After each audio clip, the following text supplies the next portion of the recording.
जैसे निशंक जी की मुझ पर दम देवल से 3rd डिवीजन में पास किया। वो भी 3rd डिवीजन में मार्कशीट नहीं है। कोश्यारी जी वो उत्तरांचल कब करी गई पुस्तक लिखी, उन्होंने इतनी इसी कोई की 10 रुपए कीमत थी उसकी। 1000 पुस्तकें मैंने बेची तब उनका खर्चा चलता था। नमस्कार। पूर्व कैबिनेट मंत्री हरक सिंह रावत की एक और वीडियो जमकर वायरल हो रही है। डॉक्टर हरक सिंह रावत जब भी बोलते हैं तो कोई ना कोई भेद जरूर खोलते हैं। उनके निशाने पर कोई ना कोई जरूर रहता है।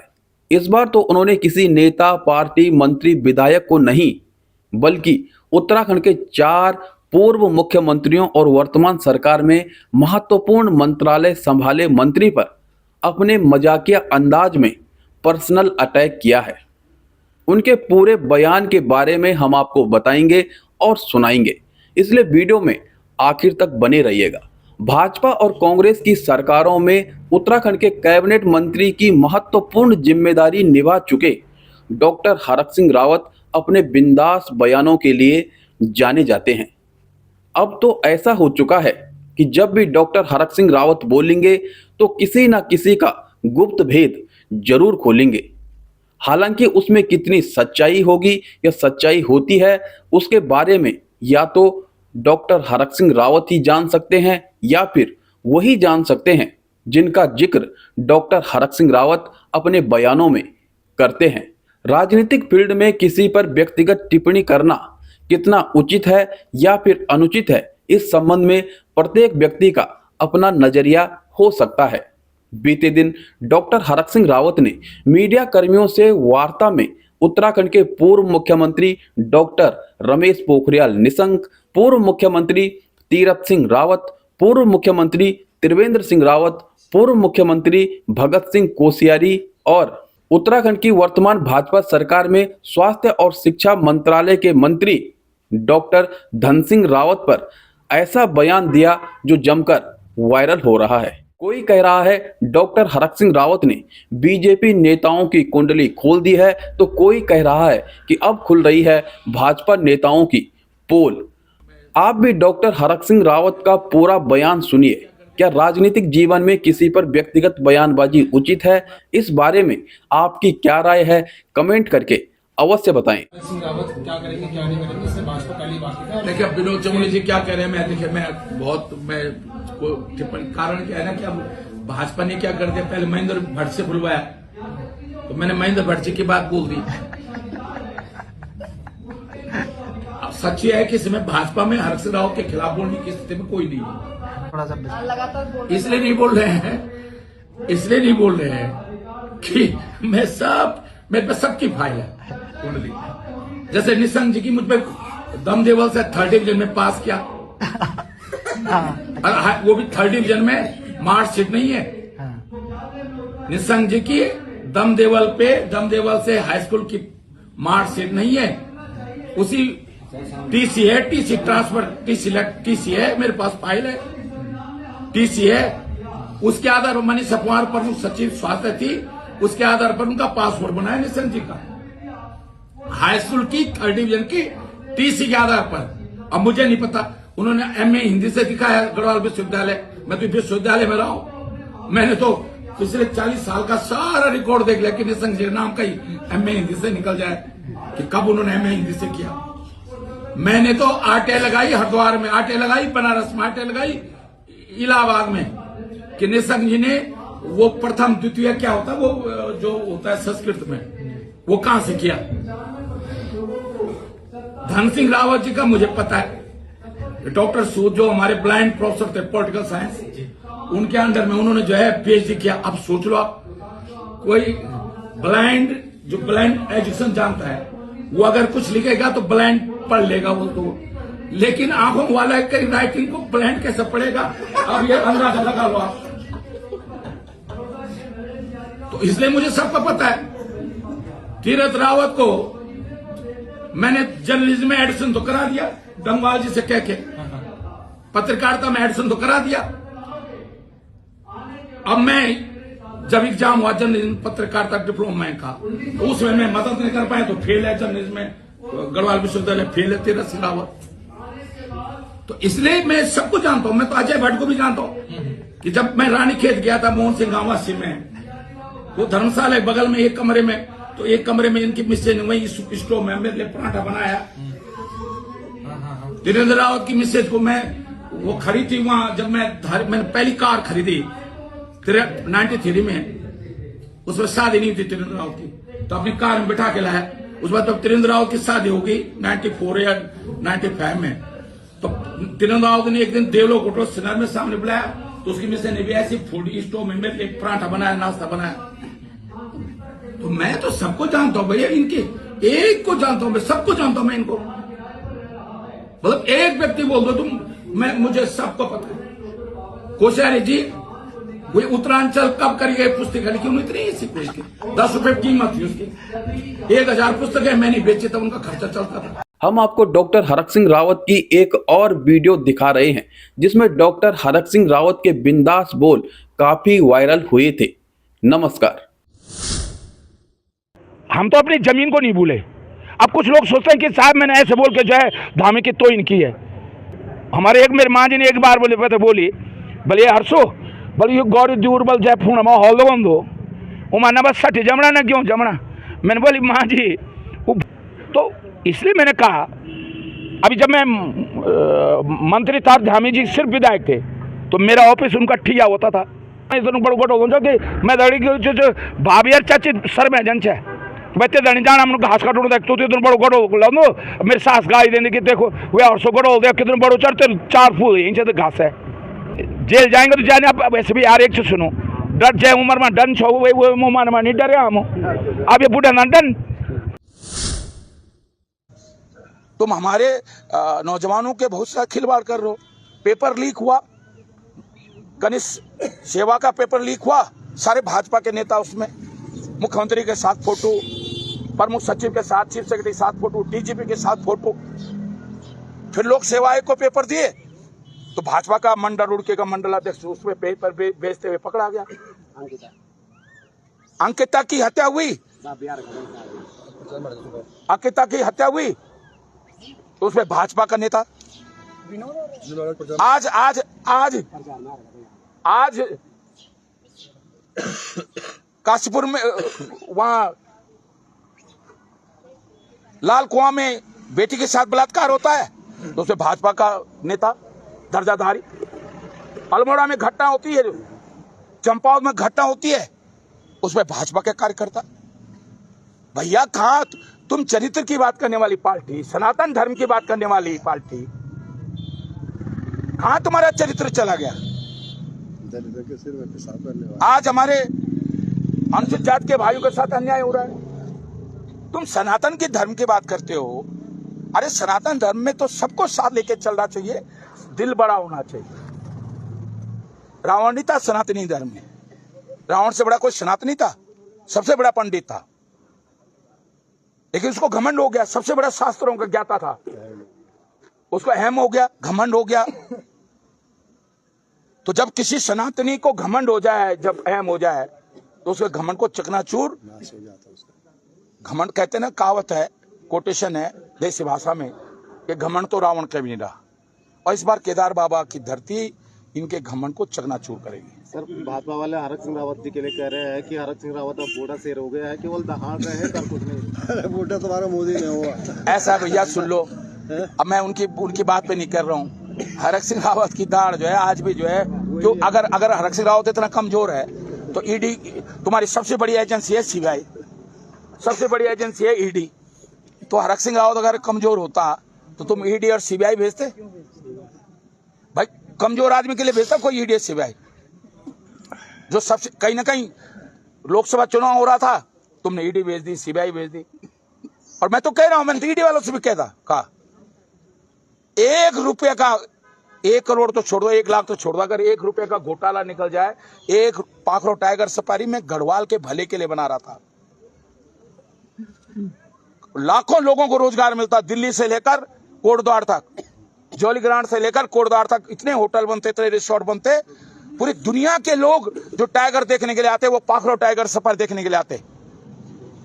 मेरा जुनून था कि 2/3 हिस्सा पौड़ी जिले का गढ़वाल का हिस्सा जो है कॉर्बेट में है, और दुर्भाग्य से गढ़वाल से जो है कॉर्बेट को व्यापार नहीं मिल पा रहा, यहाँ को लोगों को रोजगार नहीं मिल पा रहा। अगर मैं पाखरो टाइगर सफारी बना रहा था, कुछ लोगों को तकलीफ हुई, कुछ लोगों को लगा भाई ये तो उस ऊंचाई को छू लेगा। आज पाखरो टाइगर सफारी बन गई होती तो कोटद्वार की जमीन, कोटद्वार, ऋषिकेश, पूरा दिल्ली तक जो है इतना व्यापार बढ़ गया होता कि लाखों करोड़ों लोगों को रोजगार मिला होता। क्योंकि पूरी दुनिया जो है पाखरों में, कॉर्बेट में टाइगर देखने के लिए आती है। पागल है लोग। कहा जाता है कि ईडी सीबीआई ने हरक सिंह रावत की नस दबा रखी, इसलिए वो दूसरी पार्टी में भेज दिया। अब देखिए, अब ऐसे तो देखिए, सुनो, ये सवाल जो लोग कह रहे हो, ये सवाल उन्होंने मनीष खंडूड़ी से क्यों नहीं पूछा जब मनीष खंडूड़ी कांग्रेस से एमपी का चुनाव लड़ा? मतलब हरक सिंह की बात आई तो सारी कमियां हरक सिंह में निकल जाती हैं। जब खंडूड़ी जी का लड़का कांग्रेस से एमपी का चुनाव लड़ रहा था तब कमी नहीं नजर आई आपको? जब विजय राजा सिंधिया और उनका बेटा माधवराव सिंधिया कांग्रेस से राजनीति कर रहा था तब तो नहीं किसी ने कहा। अभी मेनका गांधी जी और माने सोनिया गांधी जी जो है एक दूसरी पार्टी में, तब कोई नहीं कह रहा। भाई हर व्यक्ति का अपना व्यक्तित्व है। अब तुम माना एक चैनल में हो, दूसरा तुम्हारा भाई अगर दूसरे चैनल में चले जाए तो हम कहेंगे कि यार तुम एक ही चैनल में क्यों नहीं आए? अब एक मिलिट्री में भर्ती होता है, एक पुलिस में भर्ती होता है, तो हर व्यक्ति का अपना विचार है। नहीं, कई बार जो है बाहर के लोग मान जाते हैं और घर के लोग नहीं मानते। तो ये कहना कोई नस नहीं है। अरे नस होती तो हरक सिंह रावत इतना चिल्लाता। हरक सिंह रावत तो चाहता है कि भेज दो जेल में। तो कहा उन ईडी वालों से, जब मैं अभी बुलाया था उन्होंने मेरे को, जैसे मैंने ईडी के सामने धरना दिया, वो वीडियो बना रहे थे ऊपर में ऑफिस से, तो मैंने कहा भाई छिप छिप के क्यों वीडियो बना रहे हो, सामने आके बनाओ ना। जब उन्होंने तुरंत, उसके बाद मुझे मालूम था जिस दिन मैंने ईडी के घेराव में दाड़ा में वहां, तो मुझे पता था आप सम्मान आने वाला मुझको। तो कह रहे साहब हम तो सोच रहे थे कि आप नहीं आओगे। मैंने, मैं क्यों नहीं आऊंगा? कह रहे हम जेल भेजेंगे। मैंने कहा मैं तो तैयारी के साथ आया हूँ जेल भेजोगे? कोई नेता कोई चोरी चकती डाल के थोड़ी जेल जाएंगे। मैंने कहा भाई एक अच्छे काम के लिए जाएंगे, गढ़वाल के हित के लिए, उत्तराखंड के हित के लिए, नौजवान को रोजगार देने के लिए हम पाखरो टाइगर सफारी बना रहे थे। अगर हमने अच्छा काम किया, और अच्छे काम में अगर देखो, मन चंगा तो कटौती में गंगा। अगर मन साफ हो ना तो दुनिया की बड़ी से बड़ी एजेंसियों के साथ आदमी टकरा सकता है। देखो आदमी का मन जानता है। हम आंखें बंद करें, थोड़ी देर के लिए आंखें बंद करें, बचपन से लेकर हमने क्या अच्छा क्या बुरा क्या, आपका मन बता देगा। सबसे बड़ा दर्पण आप नहीं बता सकते कि मैं क्या अच्छा हूं कि बुरा हूं, मेरा मन बता सकता कि मैं अच्छा हूं या बुरा हूं। इसलिए जब मन सही होता है ना, मैं तो छात्रानी से आया हूं, मैंने तो जेल जाना तो मेरे लिए ऐसा है कि एक बार किसी ने कहा आप पे 35 मुकदमे दर्ज है, तो मैंने कहा जो दिल्ली में बैठ के राजनीति करते हैं उन पे होंगे मुकदमे दर्ज। जो सड़कों पर आंदोलन, अंशकालिक टीचर्स का आंदोलन में, सीटे वेतनमान के आंदोलन में, बलि प्रथा धारी देवी में, मुंडेश्वर में बलि प्रथा मैंने बंद करवाई। गढ़वाल में बहुत सारे मंदिरों में जा जाकर मैंने बलि प्रथा बंद कराई। दहेज प्रथा के खिलाफ मैंने बड़े संघर्ष किया। उत्तराखंड आंदोलन के लिए मैंने दिल्ली में 6 साल, मेरे उत्तराखंड जनता मोर्चा जिसका मैं संयोजक चीफ था, आज तक 6 साल दिल्ली में राज्य के निर्माण को लेकर किसी ने धरना नहीं दिया होगा। जिसका मैं चीफ था, गैर राजनीतिक संगठन मैंने बनाया था, रोज हर दिन हर हफ्ते में पार्लियामेंट में प्रदर्शन कराता था। जिस दिन मुजफ्फरनगर कांड हुआ, मैं कोटद्वार के रास्ते जो 145 बसें मेरे साथ गई, 19 पुलिस के बैरियरों को तोड़ते हुए, गढ़मुक्तेश्वर पुल पे पुलिस ने जाम लगा रखा था, उसको उखाड़ते हुए मैंने दिल्ली तक सुरक्षित पहुंचाया। जो मेरे साथ कोटद्वार के रास्ते, नजमात के रास्ते उत्तराखंड आंदोलन में 94 लोग गए। और पौड़ी में माता बहनों ने कहा वापस आके, जब मुजफ्फरनगर कांड हुआ, एक बाप हुआ है जिसने हमें जन्म दिया, एक बाप हमारा हरक सिंह है जिसके कारण आज हम इज्जत हमारी बची है। अपने हाथों से मैंने पुलिस के बैरियर तोड़े। एक लड़ाई इसलिए लड़ता हूं, अंदर से जब आदमी के अंदर सच्चाई होती है ना, सच्चाई सबसे बड़ा शस्त्र होता है किसी मनोबल को बढ़ाने के लिए। इसलिए जो लोग जो भी कहे मुझ पर फर्क नहीं पड़ता। कोई दल बदलू कहे, अरे दल नहीं बदला होता मैंने तो जिला नहीं बना होता। राज्य के लिए हरक सिंह ने दल बदला। भाजपा में बचपन से भाजपा में था। मैंने भाजपा सिर्फ इसलिए छोड़ी 96 में कि उस समय राज्य का आंदोलन चल रहा था। पूरे उत्तराखंड के लोग कह रहे थे, अगस्त महीने में कर्फ्यू लग गया था, पूरे उत्तराखंड के लोग कह रहे थे कि नहीं भाई राजनीतिक दल नहीं चले, ना कांग्रेस ना बीजेपी ना यूकेडी, सिर्फ उत्तराखंड की बात होनी चाहिए। तो मैंने भाजपा छोड़ी उत्तराखंड के लिए और मैंने मायावती को ज्वाइन किया उत्तराखंड के लिए। 4 जिले बना दिए हरक सिंह की कलम से 97 में जो 4 जिले बने, उसके बाद 24 साल उत्तराखंड बने, वो एक जिला नहीं बना पाए। पोखरी तहसील, गैरसैंण तहसील, श्रीनगर तहसील, घनसाली तहसील, ऋषिकेश तहसील, विकास नगर तहसील, कपकोट तहसील बागेश्वर में हरक सिंह राव ने बनाए। तो हमने तो उत्तराखंड के विकास के लिए कई बार नए लड़के जो अभी नेट चलाना नए मोबाइल लिया होगा, जिनको अता पता नहीं है, वो लिखते हैं हरक सिंह दल बदलो। अरे दल बदला तो तेरे को तो नुकसान नहीं हुआ, तुमको जिला हमारा रुद्रप्रयाग का कोई कह दे कि दल बदल दिया, तो तुम्हारे मेरे दल बदलने से, हरक सिंह की राजनीतिक हत्या होने से, मैं बहुजन समाज पार्टी में गया तो मेरी हत्या हुई ना। लेकिन रुद्रप्रयाग को तो मिल गया ना, जिला मिल गया ना, जखोली को तो तहसील मिल गई ना, उप तहसील थी जखोली। पोखरी नरेश सिंह मंडारी तहसील नहीं बनाए पाए पोखरी को, हरक सिंह ने तहसील बनाई पोखरी तहसील। गैरसैंण, जो बड़ी गैरसैंण की बात कर रहे हैं जो लोग, बड़ी बड़ी बातें कर रहे हैं, वो गैरसैंण में एक पटवारी बैठता था, तहसील हरक सिंह राव ने बनाई है गैरसैंण तहसील। तो अगर हरक सिंह के दल बदलने से उत्तराखंड को मिला है ना कुछ, तो हरक सिंह ने जब भी दल बदले अपने स्वार्थ में नहीं बदले, उत्तराखंड के हित के लिए बदले, उत्तराखंड के नौजवानों के हित के लिए बदले, उत्तराखंड के लोगों के लिए बदले। सर, आपको पिछले दिनों एक बाइट वायरल हो रही है जिसमें आपने कहा कि धामी जी मेरे दरवाजे पे खड़ा है। अरे सच बोला मैं, फिर कह रहा हूं मैं, धामी नहीं, इसलिए कि वो प्यारो, जब मैं तिवारी जी की सरकार में मंत्री था, वो कोश्यारी जी के साथ, कोश्यारी जी विपक्ष नेता थे, उनके साथ वेश जी था। अब क्योंकि मंत्री के बाद इतनी भीड़ होती है, आप में से बहुत सारे लोग मेरे पास आए, किसी मुख्यमंत्री के पास इतनी भीड़ नहीं होती जितनी भीड़ मेरे पास होती है। तो वो दिन मेरे मौका नहीं मिलता था, तो वो कई बार फोन कर करके स्टाफ पूछते थे कि रात को मंत्री जब खाली हो जाएंगे, तो रात को 1-2 बजे आते थे वो कुछ काम से, कोश्यारी जी कुछ काम से मेरे पास भेजते थे। अभी मैं जब भाजपा सरकार में मंत्री था तो प्रीतम सिंह जी 10 बार मेरे पास आते थे। एक मामला तो ऐसा हो गया था, मैं मामले को नहीं बताऊंगा, कि प्रीतम सिंह जी ने कहा भाई रावत जी इसकी मदद होनी है, इसमें मदद होनी, मैंने करी मदद। उनके क्षेत्र में श्रम विभाग से साइकिलें, वो सिलाई मशीनें बांटी थी, मैंने कहा नहीं भाई वो विधायक है उनके क्षेत्र में, भले ही भाजपा सरकार का मंत्री था। तो इसलिए मैंने कहा, अभी जब मैं मंत्री था, धामी जी सिर्फ विधायक थे, तो मेरा ऑफिस उनका ठिया होता था। तो ये कोई बहुत ये तो अच्छी बात है ना। जैसे मैं बोलता हूँ मैं सिपाही का लड़का हूँ, मैंने तो घास भी काटा है, लकड़ी भी काटी है, मैंने तो उड़खो भी कूटी, मैंने तो जंदरू पीसी, मैं तो एक मानो जो कभी कोदो और कभी गेहूँ पीसी थे, तब स्कूल जनता देवगढ़ स्कूल। हम तो अपनी जमीन को नहीं भूले। अब कुछ लोग सोचते हैं कि साहब मैंने ऐसे बोल के जो है धामी की तोहिन की है। मैं तो मंच से कहता हूँ कि मैंने झंगोरा कूटा है, उड़खो कूटी मेरे कोई, मैंने अभी भाषण दे रहा था, मैं किसी को मेरी कोई घास काटूँ तो इतना गड़ो, मैं इतना बड़ो गड़ो जो कि मैं दड़ी जो भाभी यार चाची सर में जन है बच्चे दड़ी जाना मैं घास काटूँ तो इतना बड़ो गड़ो लो, मेरी सास गाय देने की देखो वे 800 गड़ो देख कितने बड़ो चढ़ते 4 फूल इंच घास है। तो मैं इसलिए निराई कानून में है, गुड़ाई कानून में है, और भी मैं स्यू पर स्यू लगाऊँ। हमारे एक मेरी माँ जी ने एक बार बोली भले हरसो बोले गौरी दूर बल जय फूण हॉल दो वो माना बस सठी जमना ना क्यों जमना। मैंने बोली माँ जी वो भुड़ते हलदे छन, तो डामर धलना छन, यूँ भाजपा हो तरह जन विकास के नाम पर डामर धलना छन। और मैंने बोले मैं तो क्यों गौर आदमी तो मैं तो स्यू पर स्यू लगाऊँ, ये वजह से क्यों भी खूब जमदन सठी खूब जमदन।